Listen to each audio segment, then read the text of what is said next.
Bismillah, walhamdulillah, syahadu an la ilaha illallah wahdahu la syarikalah, syahadu anna Muhammadan abduhu wa rasuluhu, amma ba'du. Teman-teman PC Pemudi Persis Cihideng ya, Cihideng Bagawarna. Alhamdulillah hari ini bisa berkumpul. Salah satunya adalah untuk ikhtiar mempertahankan diri dalam jamiah. Yang kedua, ikhtiar juga mengembangkan diri dalam jamiah. Sebab berjamiah itu bukan hanya berorganisasi. Ini yang harus difahami. Berjamiah itu bukan hanya berorganisasi, tapi berjamiah itu lebih dari berorganisasi.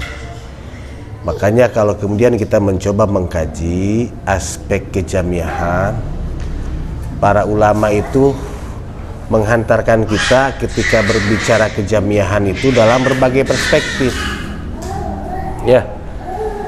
Jadi kalau kita dihantarkan tentang perspektif tentang berjamaah, berjamiah, para ulama mengantarkan kita satu, bagaimana memahami jamiah dalam perspektif ideologis.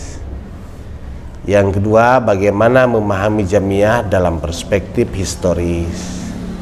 Yang ketiga, bagaimana memahami jamiah dalam aspek sosiologis. Ini akan menjadi sangat penting untuk memahami kenapa jamiah itu bukan hanya sekedar organisasi.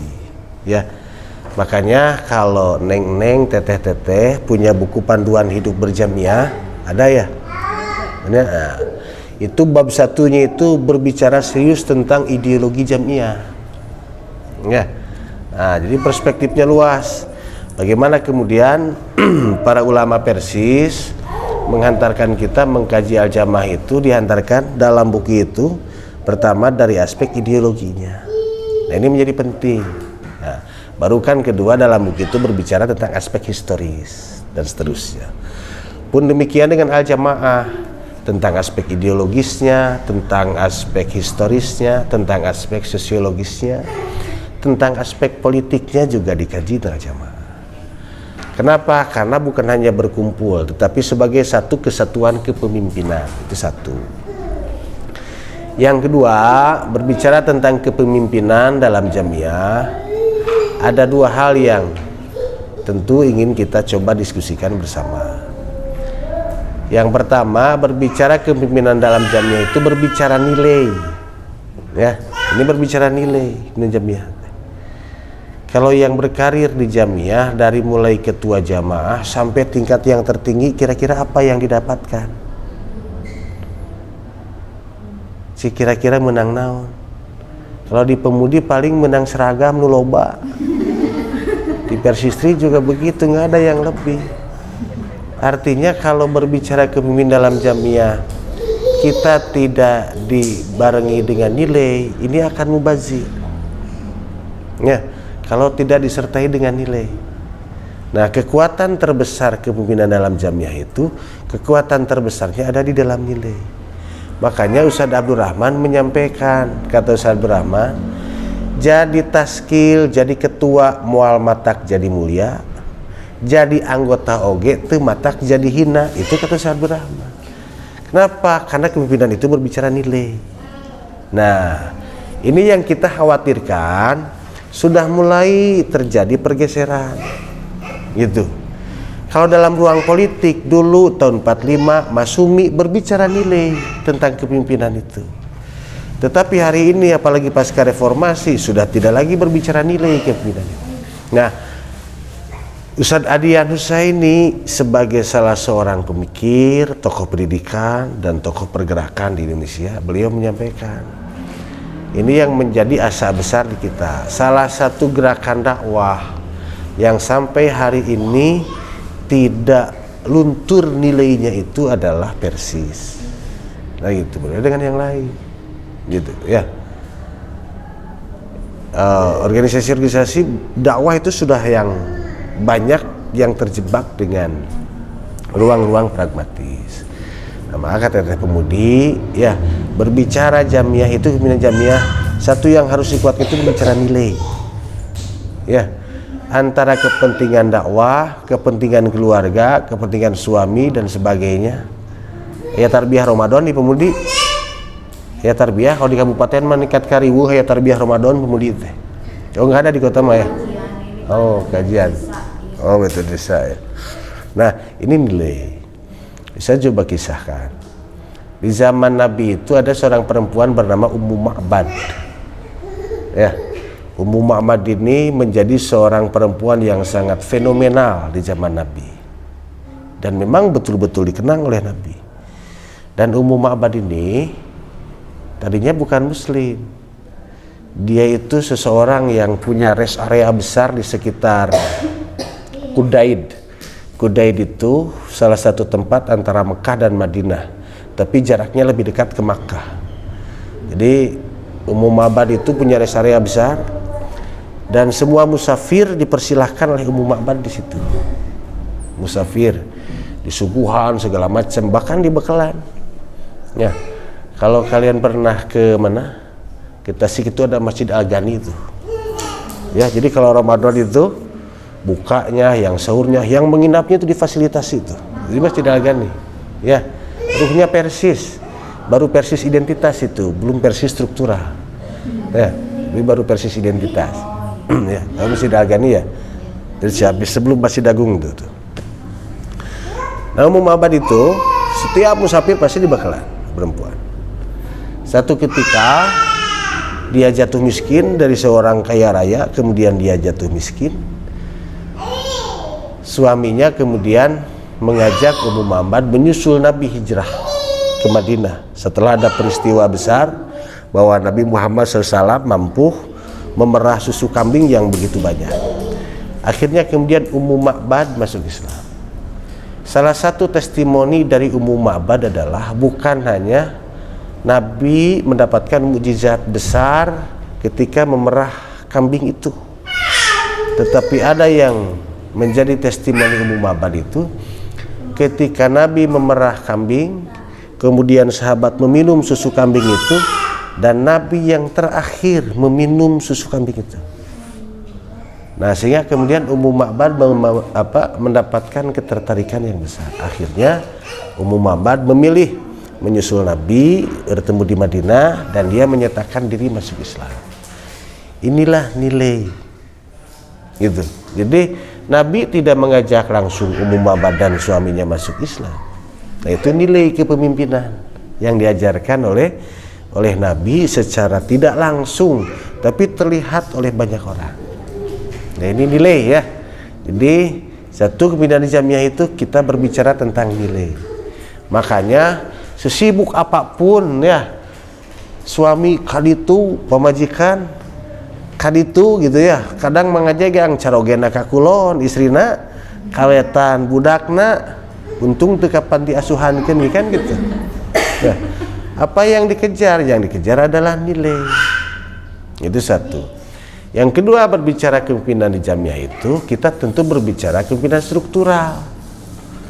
Dan kalau kemudian kita analisis, ya kalau kita analisis, salah satu kelemahan di kita itu adalah perawatan struktural dalam ruang kepemimpinan.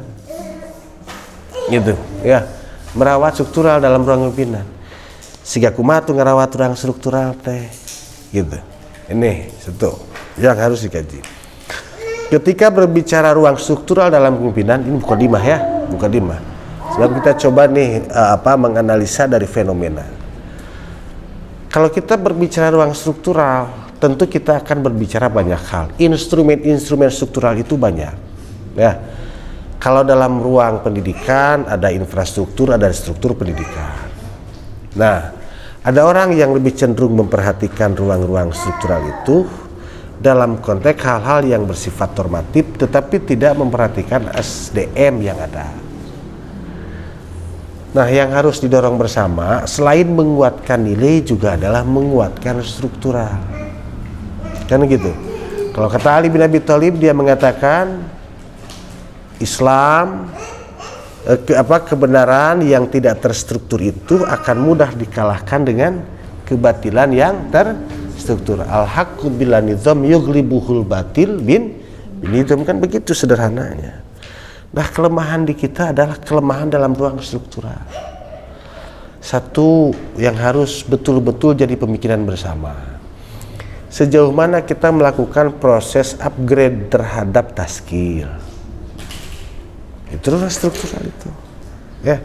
Kita menepi ke mana ya? Kita melakukan proses upgrading terhadap taskil. Gitu.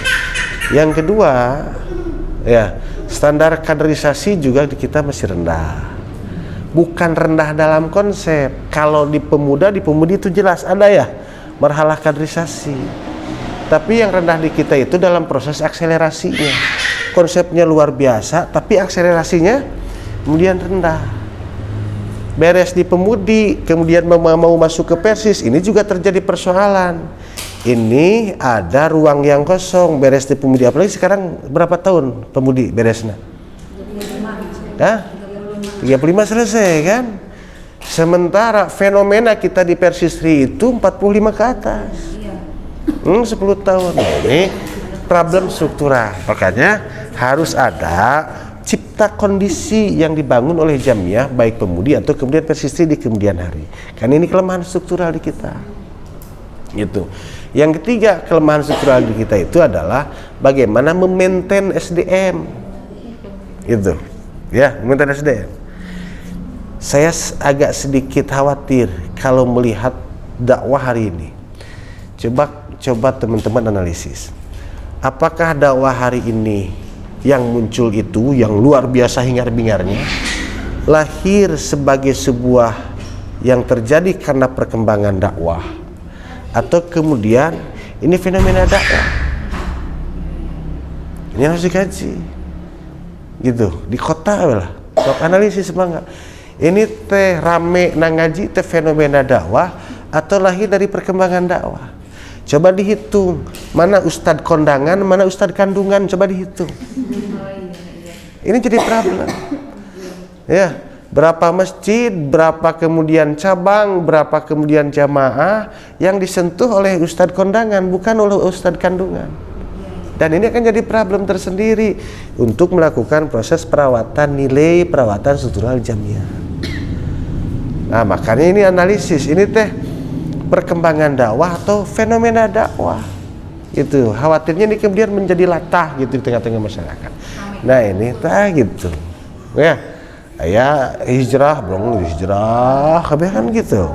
Ya, orang Persis kamu bawa hijrah kapan? Hijrah dari mananya ini? Nah, ini jadi problem. Nah, kepemimpinan itu harus masuk sampai ke wilayah sana. Jadi satu dalam tataran nilai, yang kedua dalam tataran struktural. Ini yang menjadi kelemahan kita di jamiah. Sehingga ketika nilainya rendah, perawatan struktural di jamiah juga rendah, maka kemudian rendah pula dan lambat pula perkembangan jamiah itu sendiri. Gitu. Ini harus jadi catatan tersendiri bagi kita. Ya, itu mukadimah ya. Kaitan dengan yang ada di makalah khotiman rimakumullah, ini makalah sederhana saja. Dulu di Mualimin juga yang sudah LDK bagi RGUG sebareres makalah nukieu mah. Gitu ya. Tapi coba kita ini apa namanya? Rekonstruksi kembali ya. Kita coba konstruksikan kembali. Karena dalam Islam itu hal yang harus dibangun adalah dalam ruang kepemimpinan itu tanggung jawab. Gitu. Seperti yang saya katakan tadi, kira-kira gengsinya jadi ketua PC apa? Prestisenya apa gitu kira-kira? Ya. Atau misalkan saya jadi ketua PD, prestisenya apa? Nggak ada sama sekali keistimewaan. Lu aya mata rekolot. Kan gitu. Ya. Ustadz itu secara de facto di usia 36 tahun harus sudah jadi ketua PD. 36 tahun. 36 tahun harus jadi ketua PD. Selesai ketua PD pemuda, selesai di pemuda, 36 tahun itu di musda sudah terpilih jadi ketua PD. Itu 36 tahun. Ya. Kira-kira prestisenya apa? Walaupun di kemudian hari diserahkan kepada orang tua dan baru periode kemarin jadi ketua PD. Kira-kira yang menjadi keistimewaan kita jadi taskil kita naon? Ya, makanya geningan Rasul ka siapa? Ka Abu Dzar Al-Ghifari wa innahu nadamatan nadamatun yaumal qiyamah. Suatu hari mah ini akan jadi penyesalan. Gitu. Karena tanggung jawabnya besar. Sederhana lah, ia mah babaledogan ya. Kenapa orang tua di Persis menyebut kita ini taskil, bukan pengurus? Ya. Ini sering saya sampaikan. Kenapa kita disebut jadi taskil bukan pengurus? Sakapeng mah era kan, waktu itu pengurus NU, pengurus Muhammadiyah, pengurus Muslimat, pengurus Patayat dan sebagainya. Itu jujuk taskil, nanti taskil. Nah, itu ini kan luar biasa. Gitu. Kalau memberikan penamaan dengan taskil. Aya nu babaledogan cenah tina sakala, ari sakala teh artina bentuk, lamun tadi bentuk moal aya harokah kan gitu. Lamun moal aya harokah, moal ka bentuk lamun teu aya harokah. Makanya taskil itu identik dengan agent of change. Ya, maka taskil itu adalah mereka yang bertanggung jawab terhadap apa? Terhadap pemikiran, terhadap gerakan. Makanya taskil itu ya mufakir, ya muharrik. Itu taskil. Nah, sakapeng mah di bidang-bidang tertentu itu taskil karena tanggung jawab yang besar. Maka taskil itu dia mufakir, ya, dia itu muharrik, mufakir naon? Tukang mikir sagarupa. Anggota 100 nu mikirna kapanan 10 ge henteu. Kan gitu. Ya muharrik, kita didorong luar biasa bagaimana melakukan proses dinamisasi, itu teh muharrik. Makanya nanti ada fikih harokah dalam kajian jamiah itu. Ya. Nah, ini yang rendah. Jadi di satu sisi kita itu gerakan dakwah, dan gerakan dakwah itu tidak bisa lepas dari gerakan harokahnya itu. Makanya nanti harus kali-kali dikaji fikih harokah, bagaimana tanggung jawab melakukan sebuah proses gerakan. Gitu. Kalau Kuntowijoyo secara struktural dan secara kultural itu Kuntowijoyo. Ya, itu tanggung jawab. Gitu. Dak sakapeng mah ngurus jamiah teh pasti ajeng salaki ya karaos. Ya pasti ajeng salaki gitu. Padahal lain pipaseaeun. Gitu nya. Tapi itu bagian dari proses. Ya, proses pendewasaan diri, proses pendewasaan berkeluarga dan sebagainya. Sebab berapa betot-betot segala rupa. Itu karena tanggung jawab. Jadi kalau maksudnya gini, kalau kepemimpinan ini dibangun saya anak lebar gitu maksudnya. Ya, lebar pisan. Sebab itu tanggung jawab luar biasa. Gitu, ya. Yang kedua, hakikat dalam kepemimpinan itu adalah pengorbanan, bukan fasilitas. Ya. Kita kerasa pisan kepadanya. Sakapung kopodi pemudi maka pernah disiplin pisan bab infak itu. Ya katanya kalau di Persis makan rilek-rilek kayak urusan infak store KPP teh. Tapi di pemudi di Persis terima luar biasa katanya di pressing ya infak itu. Anggota 100 gurunya 1,5 juta, menang 1 juta, pernah mikiran. Kadang arudunan kadang kan gitu. Nah, ini yang terjadi. Ya. Ini juga yang pernah dialami betul lah oleh para sahabat, oleh Nabi. Jadi memang di jamiah mah naon ngaranna teh ngaluarkeun lain dibayar. Lamun teh mah aya dibayar setengah hirup gawe setengah paeh kapan gitu. Ya. Ieu setahun gawe campleng bebeakan ngan ukur menang paket saeutik di PJ tuh kan gitu. Kira-kira naon nu katarima? Tidak ada lagi kalau bukan pengorbanan. Itulah hakikat kita dalam kepemimpinan dalam jamiah. Bahkan sekapeung mah kan gitu, ya kudu ngaji jauh, jauh di transporan gitu dan sebagainya. Ini makanya kalau tidak serius jeung ukur heurian lebar ya. Itu pengorbanan. Yang ketiga serius nih, kerja keras. Kemudian juga bukan tidak santai. Ya, kerja keras dan tidak santai. Ada satu cerita bagaimana kemudian Nabi serius mengelola diri dalam kapasitas sebagai pemimpin. Kata Siti Aisyah, pulang Nabi ke rumah itu sering sekali di waktu malam. datang, kemudian dia bertahajud lama sholatnya itu. Jadi satu rakaat itu surat Al-Baqarah, itu suami hebat ya, atau sekali itu tuh salaki. Nah itu kata Siti Aisyah, pagi harinya itu sudah berdiam diri di masjid menjelang subuh, gogoleran di masjid menjelang subuh setelah sholat qobla subuh. Selesai qobla subuh berkumpul bersama jamaah sampai carang-cang tihang. Itu kata Siti Aisyah, testimoninya begitu. Luar biasa kerja keras Nabi sebagai seorang pemimpin. Nah, jadi maksudnya gini, tong tepayaan jadi taskil, gitu ya, harus lebih serius. Kewenangan melayani bukan sewenang-wenang, itu dalam Islam. Ya, kewenangan melayani, keteladanan dan kepeloporan bukan pengekor. Oke.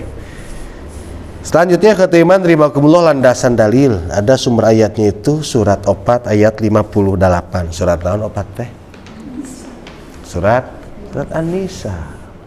Ya, jadi sudah berbicara pimpinan tuh An-Nisa.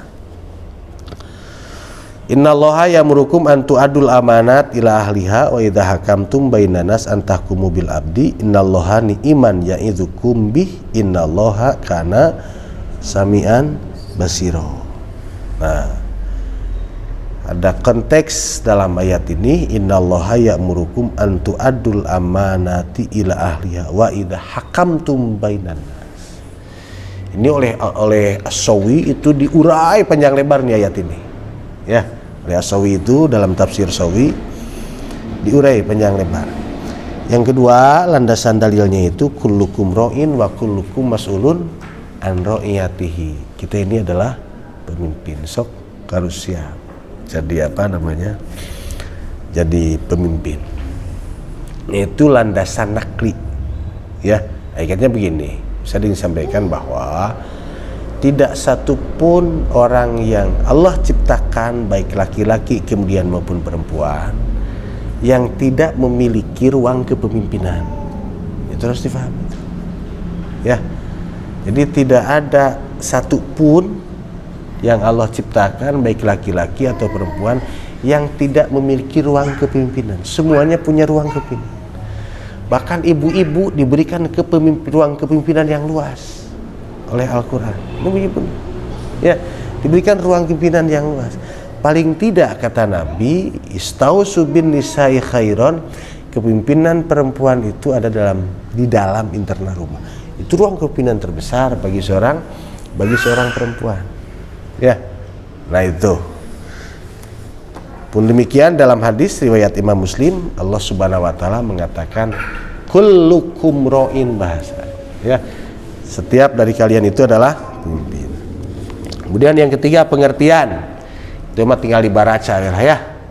Banyak teori-teori tentang kepemimpinan. Saya coba menyoroti poin yang keempat.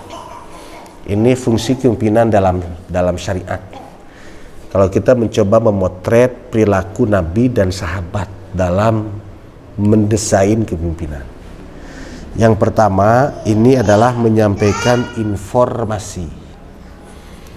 Satu, informasi yang disampaikan oleh Nabi ada yang melahirkan instruksi, ada yang melahirkan amaliyah sunnah dalam ibadah. Itu informasi Nabi.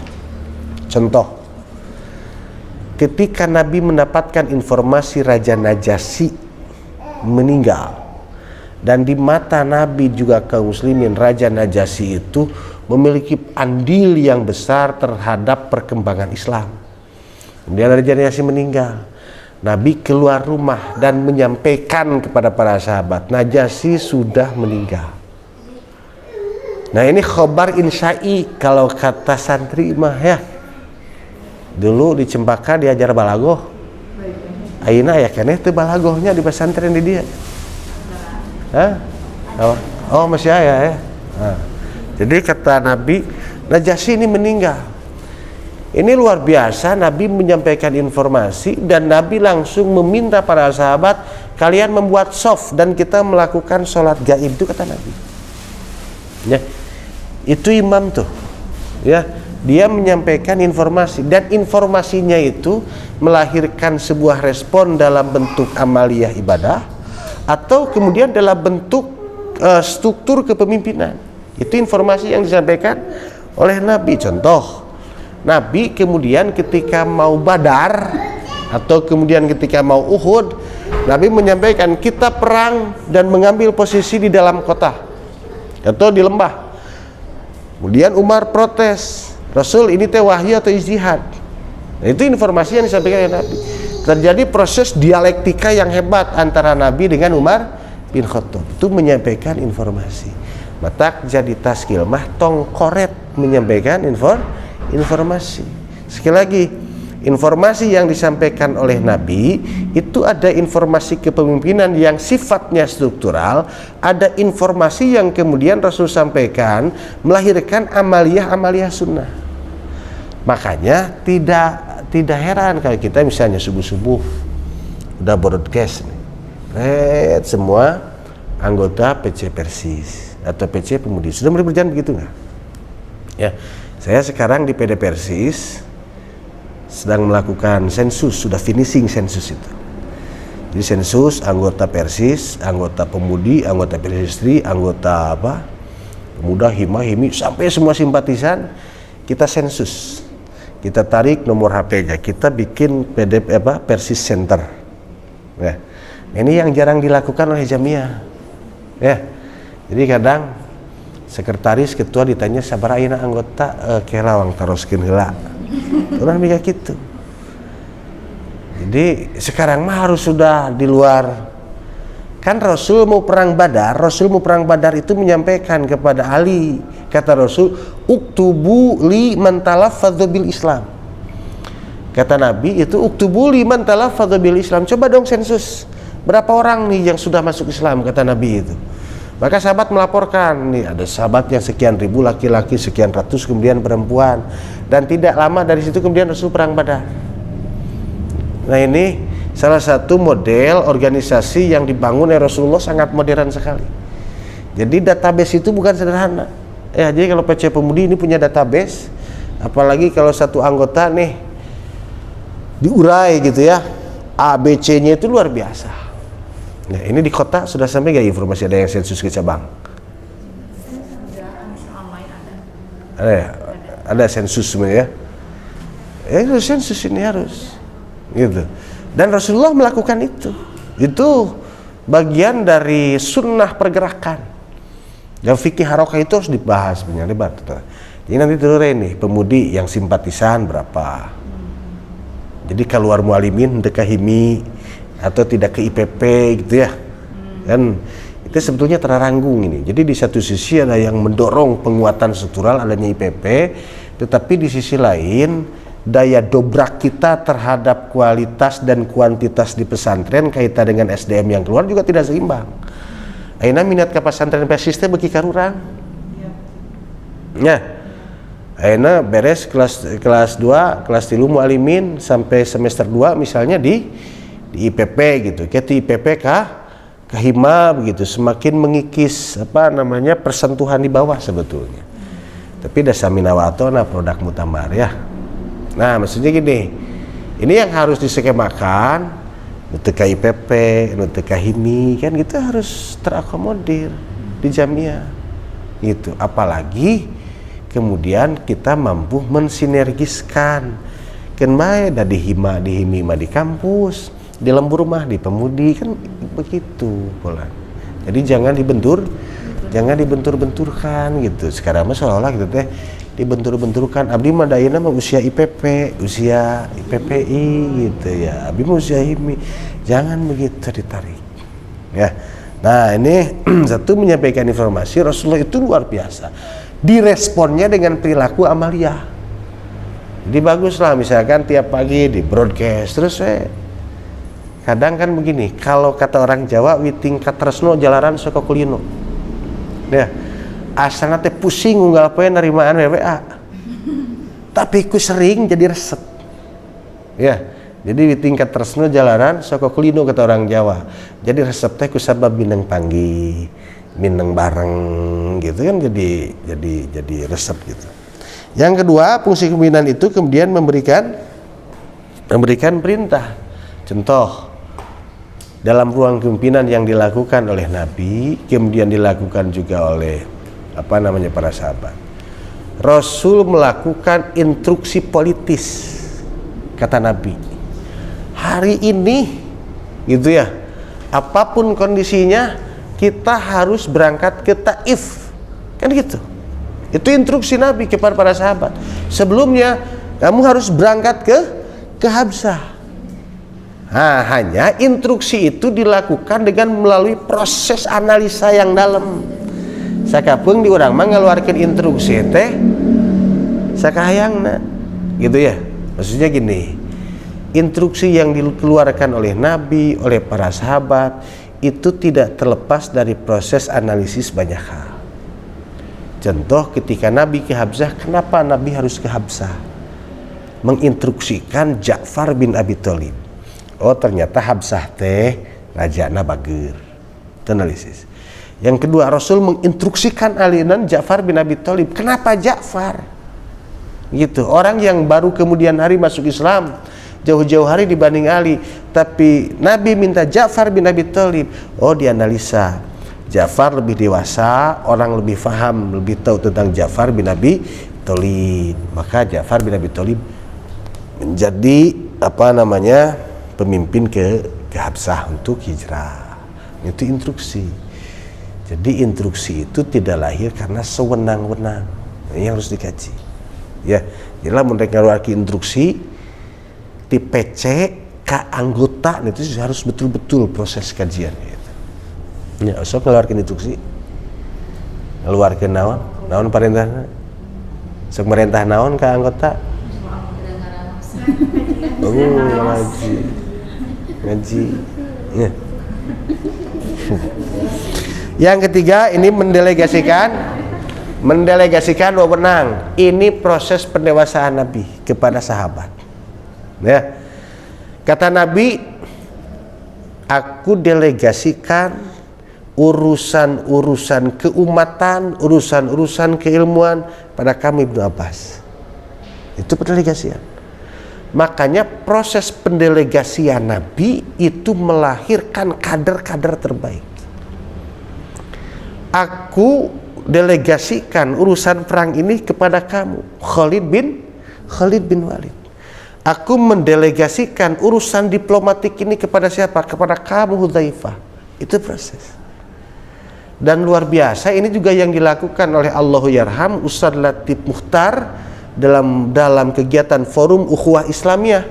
Ustadz Latif Mukhtar sering mendelegasikan Allahyarham Ustadz Siddiq Amin. Itu proses pendelegasian. Dan Nabi atau sahabat melakukan proses pendelegasian itu melahirkan kader-kader yang hebat. Ya, jadi ngadelegasikan teh lain nitah. Itu ikuti rapat. Gitu. Ya. Kasaha lah muntah SDMO sekretaris kan gitu ya.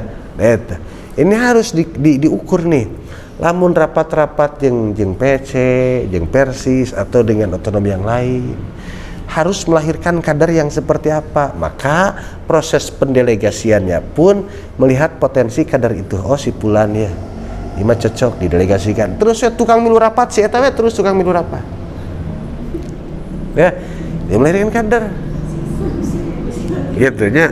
Nu delegasikan tong ripuh ya. Di saya ada seorang tokoh luar biasa namanya Ustadz Siddiq Solih. Dia pernah dengar? Beliau senior luar biasa. Jadi dari masa ke masa 3 kabupaten kota Tasik masih bersatu dulu, dia sudah di PD Persis. Dia tidak pernah di Pemuda. Ini termasuk jadi favorit saya, dan sekarang di PD Persis juga di Ketua 2. Dari mulai Pemuda, dia selalu didelegasikan oleh mertuanya, oleh Ustadz Abdullah, itu untuk terus mengikuti rapat-rapat di Persis. Terus dia diminta oleh ayahanda mertuanya nyatet kena si rapat. Itu tipe muda. Can jadi nanaon. Siddiq Solih itu. Ya. Ternyata abahnya ngantunkeun ya, sebelum abahnya ngantunkeun dia sudah masuk di PD Persis Kota. tidak akan ada yang tidak tahu siapa Ustadz Siddiq Solih kalau aktivis Jamiah itu secara struktural, termasuk di kota.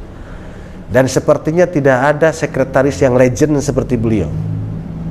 Ini luar biasa. Di Persis konteksnya itu, dia tidak mengenyam pemuda, dia langsung dibawa oleh ayah mertuanya di Persis, rapat didelegasikan milu, terus kali itu dia rapat sampai kemudian dia sekretaris beberapa periode, paling tidak jadi wakil sekretaris. Dan ternyata bagaimana cara beliau mendokumentasikan banyak hal di dalam organisasi itu yang susah untuk kalian pertemukan. Dan saya rekomendasikan, itu recommended sekali kalau berbicara tentang kesekretariatan. Wah, luar biasa, disiplin dan sebagainya. Saya coba ungkap data Persis sebelum saya ingat, ya maksudnya dewasa itu ada. Ya, sebelum saya dewasa itu sudah ada tuh beliau. Luar biasa. Dan ternyata dari zaman generasi beliau, kemudian transisi informasi dan teknologi itu terdokumentasikan betul. Itu maksudnya ya. Jadi pendelegasian wewenang, bagaimana kemudian pendelegasian wewenang yang dibangun oleh Rasulullah itu melahirkan kader-kader yang hebat. Nah, ini yang luar biasa gitu. Jadi proses kaderisasi secara alamiah kemudian secara struktural akan terbangun hebat. Nah, ini model kepemimpinan gitu.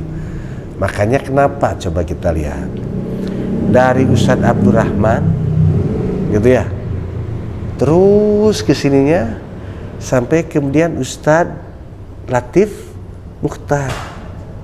Ustadz Latif Mukhtar kemudian kepemimpinan jatuh kepada Ustadz Siddiq, dan Ustadz Siddiq itu yang selalu membersamai Ustadz Latif Mukhtar. Itu prosesnya selalu begitu ya. Kemudian dari Ustadz Siddiq Allahyarham kepada Prof Maman, kalau kita melihat alumni kita. Kemudian ke Ustadz Aceng Allahyarham, Ustadz Aceng kepada Ustadz Jaja sekarang. Ini kan luar biasa ya. Itu proses pendelegasian. Yang keempat, konteks kepemimpinan yang dibangun oleh Rasulullah itu adalah bagaimana kemudian memotivasi. Jika Rasul sering memotivasi sahabat, kemudian juga memotivasi kaum ibu. Wah, luar biasa Nabi ya, melakukan proses komunikasi psikologis. Makanya dalam konteks komunikasi itu ada yang disebut dengan psikologi komunikasi. Nah, jadi sigakilah psikologi komunikasi itu lebaran ya rame kan gitu, pasar rame kan gitu, pasti banyak orang lebaran, perhiasan segala rupa dipakai teh belanja teh. Pas ke tukang sayur, Bu, iya cabai sabaraha gitu kira-kira ya. Nah, itu psikologi komunikasi, bukan bertanya harga sayur, tapi mau pesannya itu rek nembongkeun ya, buricak burinongnya. Itu psikologi komunikasi. Dan Rasul melakukan itu, dimotivasi betul sahabat itu ya, dimotivasi betul sahabat dalam rangka membangun kehidupan yang lebih besar. Contoh siga kumaha, gila. Ini konteksnya perempuan. Siti Aisyah curhat kepada Nabi, Rasul, itu sobat saya itu luar biasa tuh, hebatnya itu sholatnya, dari mulai bangun sampai tidur sholatnya itu luar biasa. Kata Siti Aisyah itu, kata Nabi, kamu mau gitu? Mau Rasulullah, saya mau seperti itu. Tapi kata Rasulullah, ma'alaikum bima tutikun. Aisyah, jangan kau melakukan sesuatu yang mungkin bisa berat buat kamu. Ya, bisa berat buat kamu, kata Rasulullah. Lulus ta Siti Aisyah teh. Da cek Siti Aisyah mah sobatna teh luar biasa hebatna. Jadi sholatna teh dari mulai bangun sampai tidur tidak ada sholat sunnah yang terlewat. Ini yang luar biasa kata Siti Aisyah. Dan dia tahu betul. Jadi bestinya Siti Aisyah, dia mau leles kata Rasulullah, ma'alaikum bima tutikun, berat Aisyah mentong gitu. Tapi kata Rasulullah SAW, ahabul a'mali indallah adwamuha. Yang kecil-kecil aja tapi dawa. Wah, bunga hadita Aisyah teh. Atuh lamun kitu mah enak Rasulullah. Iya, yang kecil-kecil aja tapi kemudian didawamkan. Nah itu strategi Rasulullah, ya, mempus personal istri, kemudian mempus personal sahabat, dimotivasi, gitu, ya. Kemudian ada sahabat Uqbah bin Haris datang kepada Nabi, tadi aku menikah, tapi istriku ini, kata sahabat Uqbah, ini adalah saudara sepersusuan saya. Rasul gimana ya? Karena sudah tanggung nih, geus hajat geus sagarupah. Kata Nabi, kaifa wa qad qila. Ya mau gimana lagi, sudah begitu. Ya, wayahna, kata Nabi. Maka Uqbah bin Haris dia pulang. 30 km tuh perjalanan pulangnya. Setelah pulang, dia menceraikan istrinya. Setelah menceraikan istrinya, ditengok ku Nabi. Tidak lama kemudian menikah lagi dengan perempuan yang lain. Itu hebatnya Nabi, ya. Bagaimana beliau mendorong dan memotivasi sahabat, gitu. Dalam ruang-ruang yang lain, Rasulullah memotivasi dengan hal-hal yang sifatnya transenden. Contoh, tong di dunia make di akhirat bakal menang. Ya, seperti Mus'ab bin Umair. Ini di mata para sahabat, Mus'ab bin Umair itu teka bagian naon di dunia teh. Padahal keur pamudana sukses. Mus'ab bin Umair itu pemuda yang sukses berniaga. Tiba-tiba oleh Nabi didaulat jadi duta Islam ke Yasrib. Bisa kebayang. 3 tahun sebelum hijrah, kamu berangkat Mus'ab ke Yasrib. Maka Mus'ab bin Umair berangkat ke Yasrib. Rasul ongkosna, wayahna pake we heula nu sorangan, sigoran kan gitu. Anggo we heula, engke digentosan ku kas, iraha digentosanna. Krek Mus'ab karaka itu. Kan gitu. Pakai we heula nu aya, kan gitu kata Nabi kepada Mus'ab bin Umair. Mus'ab bin Umair berangkat ke Yasrib. Ya, jarak Makkah Madinah 470 kilo, duitna nu sorangan, di ditu kudu dakwah sorangan. Akhirnya kemudian di tahun ke-11 kenabian, Mus'ab bin Umair membawa sahabat untuk Aqobah ke-1. Di tahun ke-12 kenabian membawa sahabat dari Yasrib Aqobah ke-2. Setelah itu kemudian dia ikut perang dengan Nabi setelah perang Badar. Lalu ikut perang Uhud. Di Uhud kemudian meninggal. Mata kata sahabat, duh cenah Rasul, Mus'ab bin Umair mah teu kabagian pahala di dunia. Ini nggak kebagian apa-apa di dunia ini, ya, harta apa ya, gitu. Kemudian di Uhud wafat, meninggal, tidak mendapatkan ghanimah. Rasul bagaimana tuh? Kata Nabi SAW kepada para sahabat, ada orang yang mendapatkan pahala, dia terima dan rasakan langsung di dunia, dan ada orang-orang yang seperti Mus'ab bin Umair yang nanti dia akan digeblugan kabeh di akhirat. Kata Nabi begitu. Ini memotivasi sahabat. Ya, orang kan hayo ngeluar-luarkeun ke duit. Luar infak teh. Jadi taskil mah nya gawenya mayar kan gitu. Ya, luarkeun duit. Tapi jangan risau karena kata Rasulullah, kasus Mus'ab bin Umair itu adalah orang yang akan digantikan segala sesuatunya nanti di akhirat. Nah, itu cara Nabi memotivasi sahabat. Jadi entong tong lungse, tong tersemangat, gitu ya. Itu menang nanaon. Bahkan sakapun kan ada aktivis, dari Persisma jamaahna saeutik, jadwal pengajian sakikituna, can eta teh kudu ku kolot wae, pindah wae kanu sejen kan gitu. Sabab teu menang nanaon. Mus'ab bin Umair itu bukan lagi tidak mendapatkan jadwal pengajian, beak sagalana Mus'ab bin Umair mah. Ini yang harus dicatat oleh kita, taskil di PC Pemudi, ya. Jadi tidak mendapatkan apa-apa, tapi insya Allah di akhirat mah bakal menang. Ya, nah itu semangat yang dibangun oleh Nabi kepada para sahabat berbicara tentang Mus'ab bin Umair. Yang kelima, mengkoordinasikan manusia dan pekerjaannya. Nah, dia maksudnya pernah baca nggak cerita ini? Cerita apa? Nabi membuat Masjid Nabawi. Nabi ketika hijrah ke Makkah singgah di Kuba. Dia kemudian sholat, dia membangun masjid di Kuba, dan di kemudian hari sholat 2 rakaat di Kuba, 4 kilo sebelum Madinah. Selesai di Kuba dia kemudian masuk Madinah. Di Madinah beliau kemudian membangun masjid. Imam Fathi akan mencoba memotret peristiwa Nabi membangun Masjid Nabawi, sehingga potretnya beliau itu di-view menjadi sebuah konsep amal jama'i. Dari situlah Imam Fathi akan, kemudian Syekh Al-Khumaidi, dia membuat menarasikan bagaimana amal jama'i di dalam Islam. Rasulullah mengangkut bebatuan. Sampai kemudian kata sahabat itu, begitu sesatnya kita ketika Nabi kita, pemimpin kita ngakutan batu ari urang nalangkep tuur. Nah itu luar biasanya Nabi.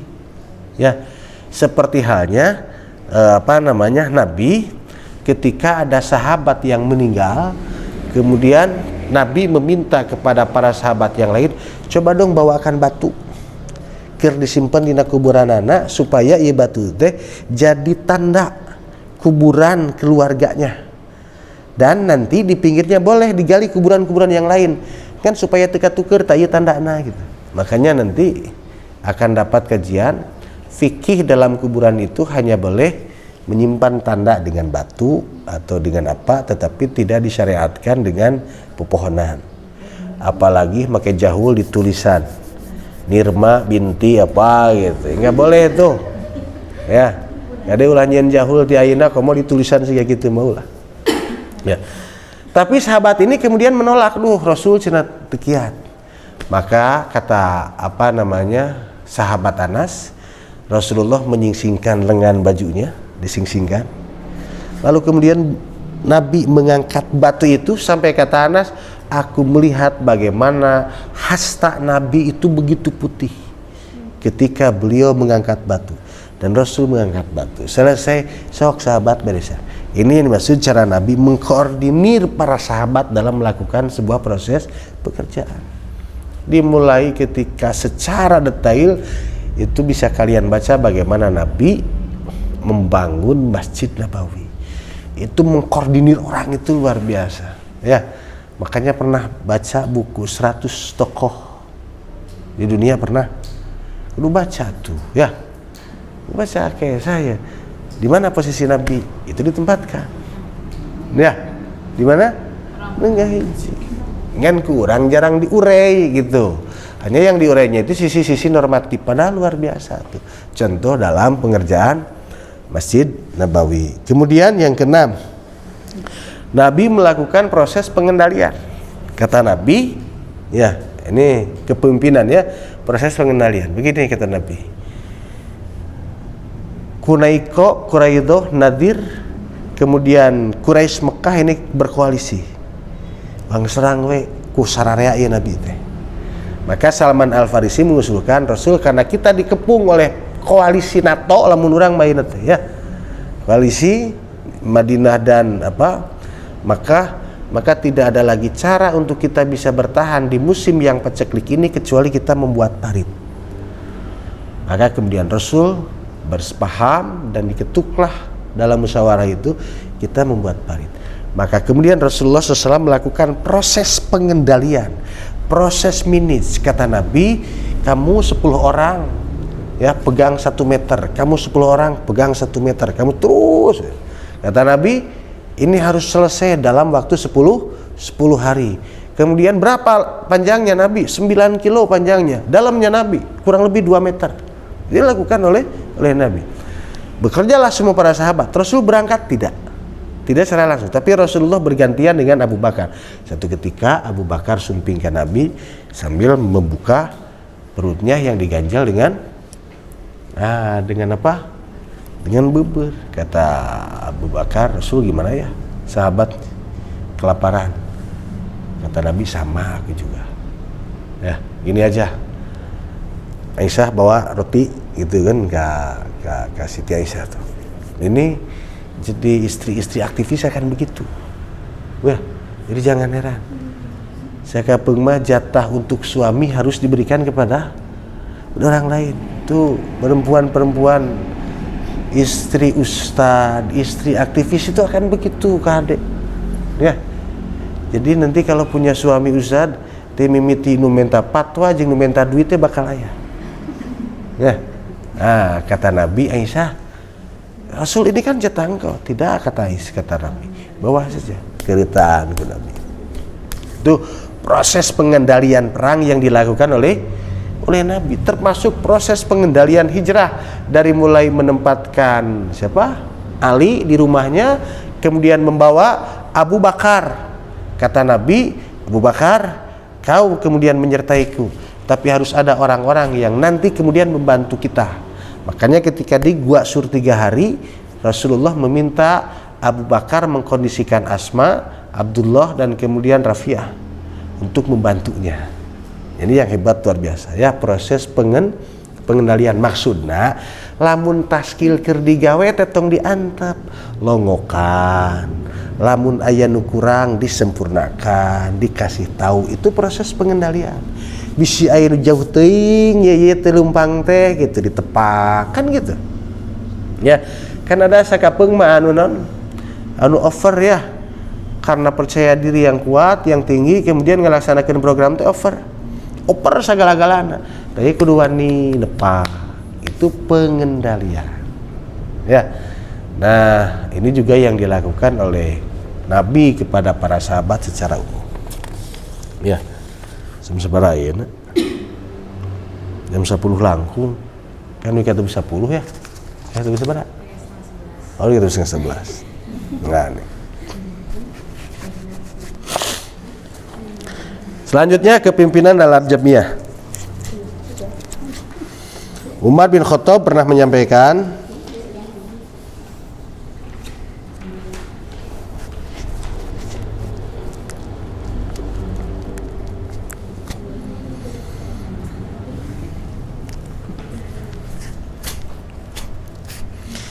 innahu la islama illa bi jama'atin wala jama'ata illa bi imaratin wala imarata illa bi ta'ah. Gini kata Umar bin Khattab nih dalam jamiah. Kita ini punya slogan imamah imaroh. Hiji slogan nu kadua teh samina wa ata'na. Ini yang harus betul-betul dikaji bersama, tentang imamah dan imaroh, tentang samina dan atona. Bahwa imamah imaroh itu fakem berjamiah. Itu kapan Umar bin Khattab fakemna memang imamah imaroh. Selesai imamah imaroh pasti samina wa atona. Itu pasti akan begitu. Problem di kita hari ini adalah bagaimana proses memahamkan imamah imaroh. Satu. Yang kedua, proses memahamkan kenapa kemudian sami dan wa atona. Ini yang terkendala. Ya. Si kamari di kota ayana dua siasa. Endingnya naon? Aya nu geuning dua siasa? Endingnya naon? Bang? Hah? Oh, terugi akhirnya. Engge teh endingna teh ka DPR milih anu. Ya. Harinya ya? Ah, diarakan. Kan mau tidak mau eta teh kita harus samina wa atona, sabab aya imamah jeung imaroh gitu ya. Jadi kira-kira kesimpulan ke DPR harus milih siapa, ke provinsi harus milih siapa, itu disampaikan di awal atau di akhir? Nah, kamari nana dua kamari. Hah? Di awal. Kita kesannya di awal, naon sababna? Sabab dihadirkan di awal kan gitu orangnya. Oh, keharti gitu. Berarti ada instruksi. Dan saya yakin instruksinya itu di akhir bukan di awal. Kan orang geus pinter ti heula. Sabab dihadirkan gitu kan. Oh, imareh bikin kadinya. Nah, kita pahami itu adalah proses dari memahamkan tentang imamah dan imaroh. Maksudnya gini. Nah, itu kudu bet infak. Ya. Kan infak itu imaroh ya. Iuran anggota sabarapa Mudi? 15.000. Itu kan imaroh, itu yang lahir dari sebuah proses imamah, proses kepemimpinan. Sementara imaroh teh lamun teu ditaati kumaha? Cik lamun tidak iuran ya aya anggota pemudi teu iuran terus maot jadi hutang mah. Nah? Jadi hutang ya. Ustaz Abdurrahman ketika menguburkan jenazah ditanya dulu, mana ketua jamaah? Iya mayit boga hutang teh iuran jamiah. Itu Ustaz Abdurrahman sampai begitu katanya. Ya. Tapi masalahnya kapanan itu ruangnya instruktif. Ya. Nah, bagaimana kemudian melakukan proses edukasi terhadap imaroh itu? Makanya kalau kemudian proses edukasi imamahnya selesai, dengan sangat mudah mengedukasi anggota tentang imaroh itu akan, nah gitu. Ketika imarohnya sudah selesai, maka dipastikan samina wa atona itu akan terbangun. Nah, yang rendah di kita itu sebab gini, kita itu menerima dari tiap generasi itu warisan jamiah. Itu mah disadari atau tidak? Ya, ayah warisan PC Pemudi Persis. Selebihnya dari itu ada warisan yang lain nggak selain saldo? Kan? Ayah tuh warisan saldo. Iya, terus saya kaluhur. Nu ayeuna nirma, anu kamari saha? Tadi ini. Itu dari mana untuk generasi sebelumnya? Selain warisan, oh iya PC Pemudi. Ya, satu. Yang kedua, oh iya saldo. Yang ketiga, oh iya jumlah anggota. Kan warisannya itu. Gitu. Warisan kepemimpinan itu di situ. Pertanyaannya, warisan ideologisnya tersampaikan tidak? Dan sementara yang dilakukan oleh Abu Bakar terhadap Umar itu pewarisan nilai ideologi, bukan pewarisan organisasi semata. Dan ini harus dibangun. Ya, makanya sekali lagi proses ideologisasi itu penting. Ya. Nah, jadi dalam jamiah adalah landasan dalilnya Bil Khattab annahu la islama illa bi jamaah wala jama'ata illa bi imamah wala imamata illa bi ta'ah. Ya, satu dah. Jadi penting ini kemudian dikaji bersama-sama ya. Sok ngawas ieu tara qanun asasi kudu dahili. Sok. Osok gitu. Dibahas Ustaz. Kan juga. Hah? Dari musim. Lain berapa? Itu teh harus hatam, harus terselesaikan. Ya, kenapa? Ruhnya dalam berjamiah itu ada di situ. Ya. Nah, kalau ruhnya nggak dapat, spiritnya nggak dapat, ya pada akhirnya kita akan terjebak dengan rutinitas dan pewarisan rutinitas. Itunya, si aku mah pewarisan rutinitas teh tiba baheula oge sok aya kajian tazkir, tiba baheula sok aya pengajian pemudi unggal poe anu, selesai di situ. Ya, tetapi pewarisan nilainya, pewarisan ideologinya sampai atau tidak. Nah, kalau tidak sampai, maka semakin hari orang akan terjebak dengan fenomena berjamiah, bukan bagaimana dia bergerak dalam berjamiah. Resep ya dina jamiah teh. Jadi bukan lahir dari ilmu dan faham berjamiah teh, lahirna tina resep. Lamun urusan resep kapan resep mah urusan anak sia kieu lah. Saya mah dah hayang merena ge kasih anu, dah resep lagi kasih anu. Akan terjebak dengan ruang-ruang subjektivitas dalam berdakwah itu. Ya, tak bakal diundang teh ustad anu we, dah resep lagi ka ustad anu, bukan berbicara tentang bagaimana kepentingan dakwah ke depan. Ini jadi problem. Ya, sebab kita hanya mendapatkan warisan rutinitas, warisan organisatoris, tetapi sedikit mendapatkan warisan nilai, sedikit mendapatkan warisan ideologis. Nah, ini Umar bin Khattab memberikan arahan al-imamah al-imaroh ya. Jadian ketaatan. Jadi kumaha carana ngabangun jamaah berbasis imamah imaroh? Kalau di jamiah ya kaji deui qanun asasi dan qanun dukhili. Ari motona teh naon pemudi teh? Khairu mata'id dunya al-mar'atus sholihah. Maka bagaimana melakukan proses indoktrinasi dan ideologisasi supaya nu kaluaran mualimin teh jadi mar'ah sholihah. Ya. Lainna mah loba pika melangeun mualimin teh ditanya isim fiil huruf leuwas. Kan gitu. Ya, ditanya bulughul maram kapanan ngahulang. Ditaros hadyu Rasulullah Hadi Rasul buku naon kan gitu. Ya, saya dulu ketika mualimin di sini oleh Ustadz Bubun dipencerong gini, kudu baca subulu salah. Lamun salah dicepret rot, baheula itu.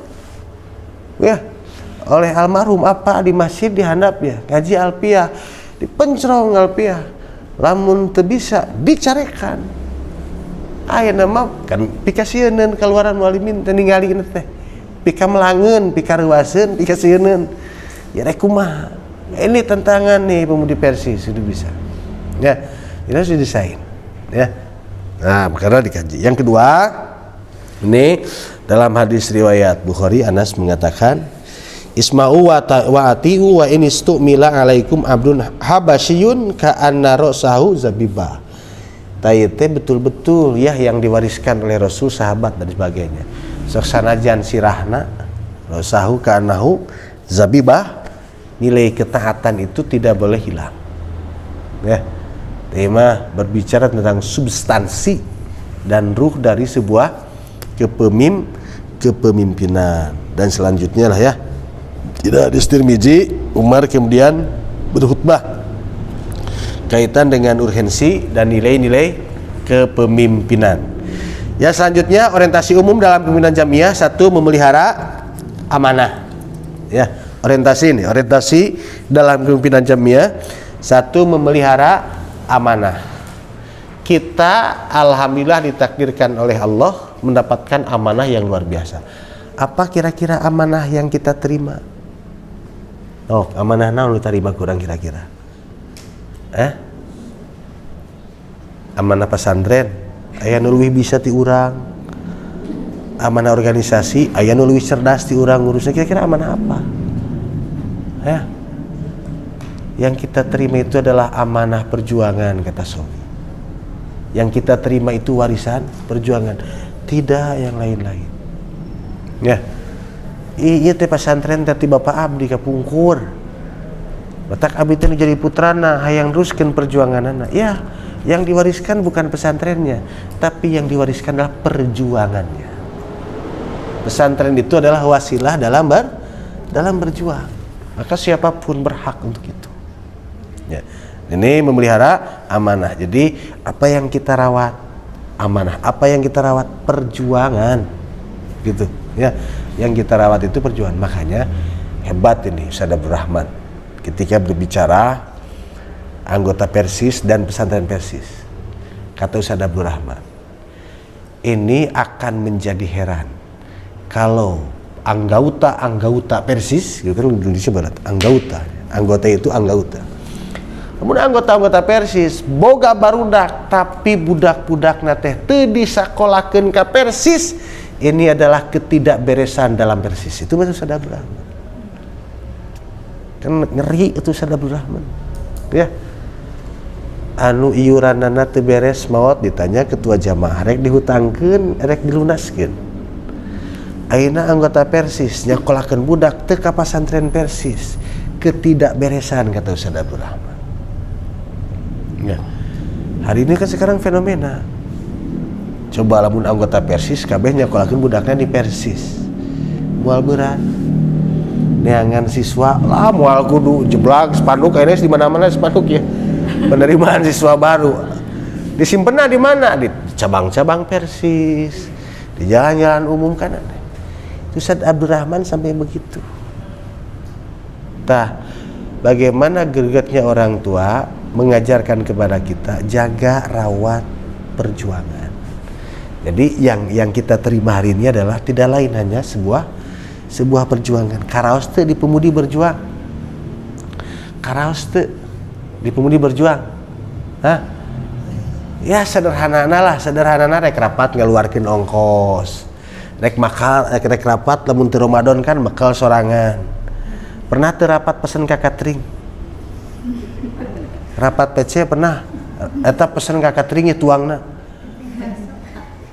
paling bakso ya gitu, bakso oge jangan yang diskon-diskonan nu anggota dan sebagainya kan gitu ya, paling tidak kan begitu. Itu teh pengorbanan ya. Kemudian ikhwatiman rahimakumullah, mengantarkan dan memberi petunjuk. Jadi lain nuduhkeun, nganterkeun, ngajajab anggota, membimbing anggota, membimbing jamaah, dan kemudian berikhtiar memberi petunjuk. Maksudnya memberi petunjuk apa? Contoh ginilah, Ustadz Usman Allahu yarham, beliau pernah menyampaikan, kata Ustadz Usman, ya, nuturkeun kaputusan jamiah sok sanajan beda jeung sorangan gitu, beda jeung hate pahala nate dua dibanding jeung nuturkeun kaputusan sorangan. Itu Ustadz Usman, ya, itu dalam konteks pemilu. Ustadz Usman pernah menyampaikan kuat-kuat gitu. Baheula makan cenusum kuat ya. Nah, ayeuna mah aya kuat, aya kuota. Jadi Ustadz Usman menyampaikan begitu. Santena ari nuturkeun keputusan jamiah mah bakal jadi dua pahalana teh. Beda jeung keputusan sorangan ya. Nah, itu mengantarkan dan memberi petunjuk. Jadi makanya keputusan imam itu tidak akan berpengaruh terhadap dosa makmumnya. Jadi lamun tiap keputusan anak salah, maka keputusannya itu yang bertanggung jawab adalah imam. Tah jamiah teh mere petunjuk dalam itu. Ya, pemuda-pemudi teh mengantarkan dan memberi arahan ke wilayah sana. Ya anggota kudu kamanakeun, ya anggota kudu kumaha. Kan cerdas. Ya rek lebaran tren kue naon, tren pakaian nu kumaha, coba diarahkan ya kue nu syar'i nya mengeunah nya sarin kieu kan gitu. Pakaian ya pantes nya syar'i kan kieu kan begitu. Itu adalah artinya mengantarkan petunjuk. Yang ketiga, menegakkan amar ma'ruf dan nahi mungkar. Ya, menegakkan amar ma'ruf dan nahi mungkar. Sederhana lah, amar ma'ruf nahi mungkar ka pemudi siga naon? Hah? Ngajak ngaos kan itu ya. Gitu. Terus berdandan, kemudian dipoto ya, kemudian distatuskeun. Boleh nggak itu? Boleh ya. Hanya para ulama kan tingkat kebolehannya itu seperti apa gitunya. Maka ada Yusuf Qaradawi itu pernah menulis panjang lebar dia tulisan-tulisan Allah yaram Yusuf Qaradawi. Kriteria ya, kalau mau dipoto, mau dipajang jangan wajah, tetapi membelakangi atau kemudian bahasa orang menyanggigir. Itu uraian Yusuf Qaradawi itu berbicara adab. Dosa man dengan adab itu. Paham? Itu adab. Yusuf Qaradawi itu ngebahas sama dari gitu. Gitunya. Ya mah kepentingan pribadi maksudnya teh. Ya. Lamun bahasa Ustad Ucu mah ulah terjebak dengan penyakit sel pitis apa? Hah? Ya. Contoh kecil begitu. Ya, hal yang sederhana saja. Ningalikeun hal-hal anu samodel gitu. Tapi lamun jeung caroge mah gitu ya. Itu bagus memotivasi nu can nikah cepet nikah. Nu kadua memberikan potret sakinah kan begitu. Kudu sering ya, Nirma ya. Kudu sering gitu. Gitu. Itu amar ma'ruf nahi mungkar bagus. Ya dalam pemudi. Ya kieulah. Ai kaos kaki teh ngaji ngantor madrasah tuh kaos kaki. Lamun ka warung teu kaos kaki. Kan masih banyak anggota pemudi kita yang seperti itu. Ya, pola komunikasi. Kemudian yang selanjutnya mendidik, memelihara dan melindungi, kemudian bertanggung jawab. Orientasi khusus dalam jamiah membina pribadi muslim nu tadi tah khairu mata'id dunya al-mar'ah sholihah.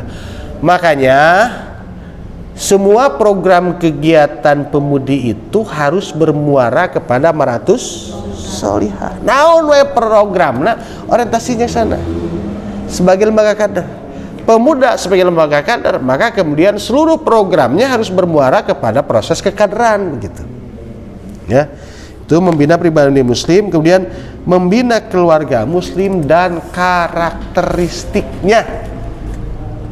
Nabi, ya Nabi ini sok ngalotre, tahu lotre tahu? Lotre ya. Jadi lamun rek menentukan sesuatu teh ditentukan dengan dadu atau apa itu main dadu lah. Nah, Rasul kalau mau umroh, mau haji sok di lotre istrinya teh. Ya, istrinya ya. Lotre. Oh, ini yang berangkat, ayo bareng jengkuring gitu kata Nabi itu. Tapi kalau musim haji semuanya diangkat, diikut sertakan, dan sahabat juga dianjurkan bawa istri semuanya. Ini luar biasa potret Nabi kemudian dengan sahabat ya dalam membangun keluarga. Coba kita kaji fikih traveling dari mulai piknik, karena piknik teh ulah sorangan ya. Bisa nggak ini taskil PC Pemudi ya piknik jeung salakina ngabring ngabeh bawa budak kami piknik. Harus rada sering itu teh. Kamu musim tidak karuan seperti sekarang. Ya. Ah, itu cara Nabi, cara sahabat mendinamiskan. Makanya para ulama luar biasa berbicara tentang fikih traveling. Jadi lamun kemudian nimbal heula mawa si A bawa apa, si B bawa apa, itulah yang dilakukan oleh Nabi dengan para sahabat. Jadi bukan sesuatu yang tabu. Ya, nimbal itu cara begitu. Dan membina masyarakat muslim sehingga terlihat hakikat Islam, muslim sebagai syuhada 'alan nas. Kalau bahasa kita suratun musaghratun anil Islam. Jadi pemudi itu miniaturnya persistri secara spesifik. Pemudi itu miniaturnya generasi muda Islam secara umum. Ya, itulah suratun musaghratun anil Islam. Itulah barangkali ya. Ada yang mau didiskusikan? Sok, mangga.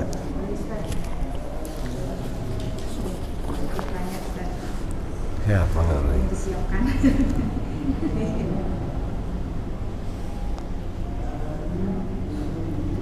Ustaz kan perihal yang mungkin lebih ke permasalahan di jamiah perihal musyawarah kan perihal samina wa atokna anggota kepada pimpinan atau taskil kepada ketua itu seperti apa ukuran dan batasannya dalam konteks jamiah dan pengalaman Ustaz selama ini. Kedua, dalam memutuskan sebuah keputusan apakah mesti dari suara terbanyak atau ketika musyawarah seorang ketua boleh memutuskan sendiri tanpa mendengarkan taskil. Yang ketiga, sejauh mana hak prerogatif ketua dalam memimpin jamiah. Ya, satu kaitan dengan musyawarah, hidupnya jamiah karena musyawarah satu itu. Ya. Jadi jangan pernah melepaskan musyawarah apalagi meninggalkan musyawarah. Ya. Jadi musyawarah itu menempati posisi tertinggi. Selesai Uhud wa syawirhum fil amri fa idza azamta fatawakkal 'alallah. Rek hideung rek beureum ari hasil musyawarah mah fa azam baida azamta fatawakkal Allah, tinggal tawakal kepada Allah. Jadi ketika sudah diputuskan bukan lagi suka tidak suka, lais indis laik. Bukan lagi setuju dan tidak setuju, tapi kalau itu udah keputusan musyawarah mutlak wajib dilaksanakan. Gitu ya, dalam musyawarah itu. Satu itu peringatan Nabi kepada peringatan Allah kepada Nabi Muhammad. Ya, kaitan dengan perang Uhud tuh. Itu tentang musyawarah. Kemudian yang kedua, sejauh mana keputusan diacak-acak kayaknya dulu kayak mutkan deh. Tina pertanyaan anak. Yang kedua, dalam memutuskan sebuah keputusan apakah Oh iya. suara terbanyak atau ketika Gitu. musyawarah seorang kedua boleh memutuskan sendiri tanpa mendengarkan. Ya. Hari ini yang kita dorong dalam berbagai macam jenjang musyawarah secara struktural ya, dari muktamar sampai musja, itu mufakat. Gitu. Ngariung we so ngariung. Tidak harus poting-potingan. Bahwa poting itu adalah mekanisme ketika tidak ada keputusan yang bulat atau kemudian mentok dalam keputusan. Barulah dipilih jalan terakhir nanti cari suara terbanyak. Tapi orientasinya itu adalah limaslahatil ummah, jangan kemaslahatan. Maka yang harus menjadi ukuran utama kita adalah bagaimana proses musyawarah mufakat. Nah, di sini problemnya mufakat itu sebab rata-rata ketika musyawarah apapun musyawarahnya, bahan-bahan musyawarahnya disampaikan ketika pas musyawarah. Gitu. Makanya Ustaz sarankan kalau mau musyawarah nih, jelaskan agendanya A, B, C, D. Ini loh bahan-bahannya A, B, C, D. Itu tuh. Jadi pas musyawarah teh sudah bisa dipahami dan sebagainya. Tinggal ambil kesepakatan. Ya. Jadi tidak harus suara terbanyak, tinggalkan sekarang suara terbanyak mah. Ya. Jadi wasyawirhum fil amri teh kan Nabi itu sampai nanti urat beheung para sahabat sampai keluar protes ke Nabi itu. Dianggap Nabi seolah-olah sok tahu dengan pilihan Salman Al-Farisi. Dan menuduh Salman Al-Farisi ini membuat rencana baru. Itu sampai keluar dalam tarikh itu. Bisa Zaid Al-Arqam itu, Al-Akram, Zaid Al-Akram dalam sirahnya menggambarkan bagaimana panasnya musyawarah dalam perang Khandaq. Gitu. Tapi di mata Nabi yang lebih rasional bagi Nabi yaitu pilihan dari Salman Al-Farisi. Sekalipun mayoritas sahabat tidak setuju, maka hak vetonya itu ada di Nabi, diputuskan kata Nabi. Udah, saya putuskan bikin parit. Luar biasa sahabat yang tadinya marah, ya panas, semuanya samina wa atona. Nah, disitulah fungsi ketua. Jadi analisis yang cermat terhadap prospek dan kebutuhan ke depan. Disitulah kemudian kita sebagai ketua atau sebagai taskil memutuskan persoalan dalam musyawarah. Ya, jadi hindari voting suara terbanyak, kuatkan mufakat. Yang kedua, dalam kondisi-kondisi tertentu, kondisi-kondisi ekstrim yang strategis, kita diberikan hak prerogatif dan hak veto untuk menentukan keputusan dalam musyawarah. Contoh kecil, lamun di jamiah taskil, nyusun taskil ya, itu tanpa musyawarah.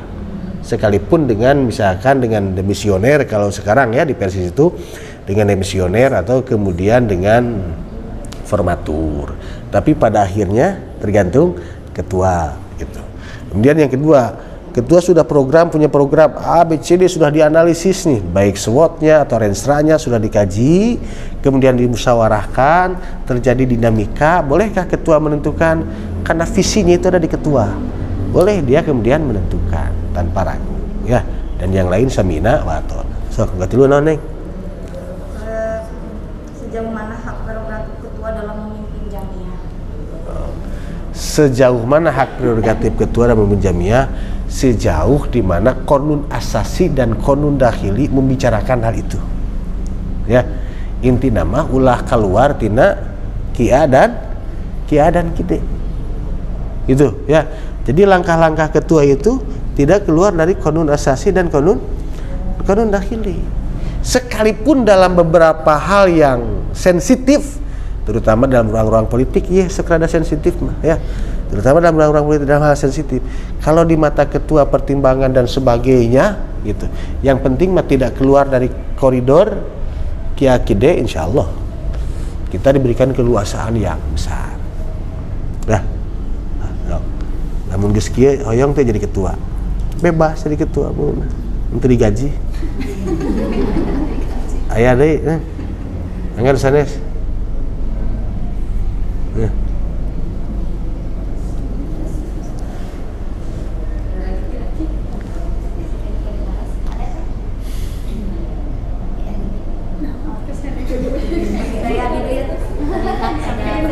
Siap Neng, mana Neng?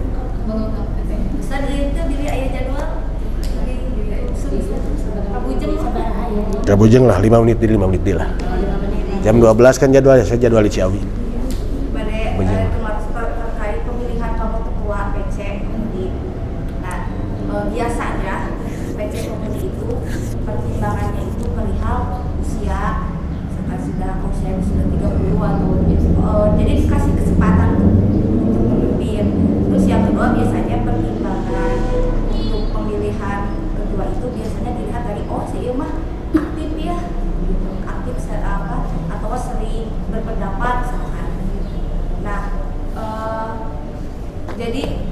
kami mah kan memilih ketua itu harus by data, bukan hanya sekedar tersangka ataupun berdasarkan usia. Jadi untuk mempersiapkan urusan kalau tidak terima kasih. Yang harus dipersiapkan satu, bangun kaderisasi secara jelas. Ya, bangun kaderisasi secara jelas. Maksud bangun kaderisasi secara jelas begini. Jadi dari jenjang, bukan dari jenjang, dari kepemimpinan sebelumnya kepada pimpinan yang akan datang itu sudah mulai dibangun banyak hal, gitu.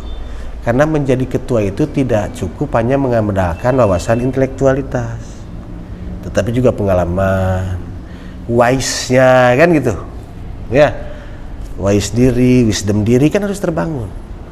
Jadi pimpinan, jadi ketua teh. Makanya dari mulai sekarang nih, ini taskil harus bersepakat. Sahayan rek didorong, gitu. Ya guys diusapan wae ya. Ya calon ketua guys diusapan wae. Jadi di skema saya mulai dorong. Gitu polanya, ya. Nah, mulai kemudian pendelegasian, ya, kemudian peralihan wewenang dan sebagainya terus dibangun. Artinya, karena merawat organisasi itu, merawat struktural dan merawat ruh atau nilainya, maka tentu harus dilahirkan kader-kader yang lahir dari sistem itu. Gitunya, ujung-ujung ya anggota, dia berhak jadi ketua.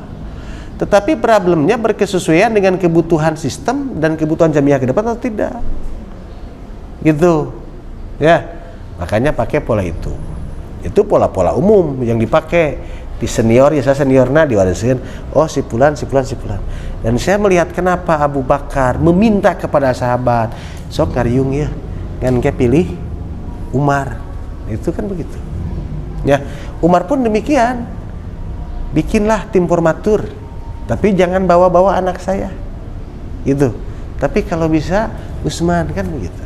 Walaupun tidak secara verbal Umar meminta Utsman, beda dengan Abu Bakar secara verbal meminta Umar bin Khattab jadi khalifah.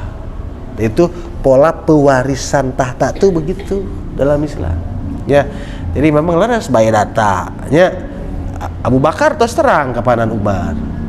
Para sahabat formatur terang siapa Utsman, itu by data. Tetapi tidak cukup juga hanya by data, kait dengan kredibilitas, integritas, kan harus dikaji juga.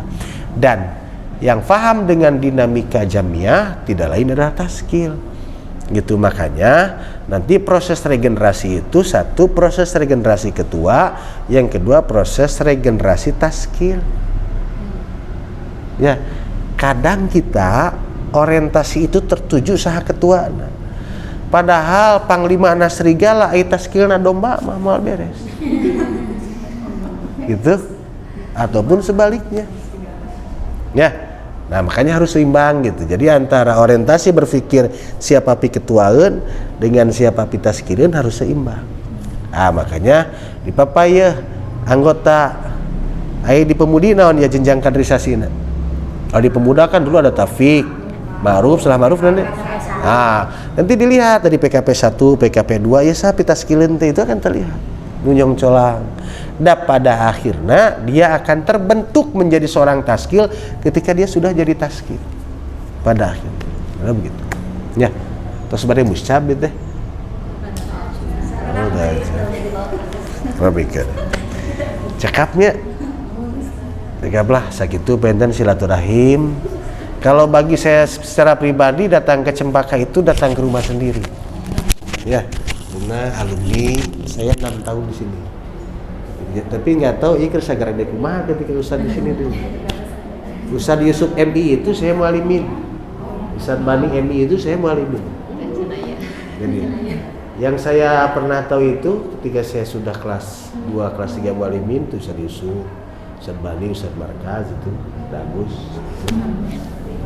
Jadi jazakallah atas undangannya, jadi bernostalgia dengan pesantren, ya, dengan kehidupan yang memberikan manfaat pada hari ini. Jazakumullah, qouli hadza, astagfirullah wa lakum. Assalamualaikum warahmatullahi wabarakatuh. Pamit.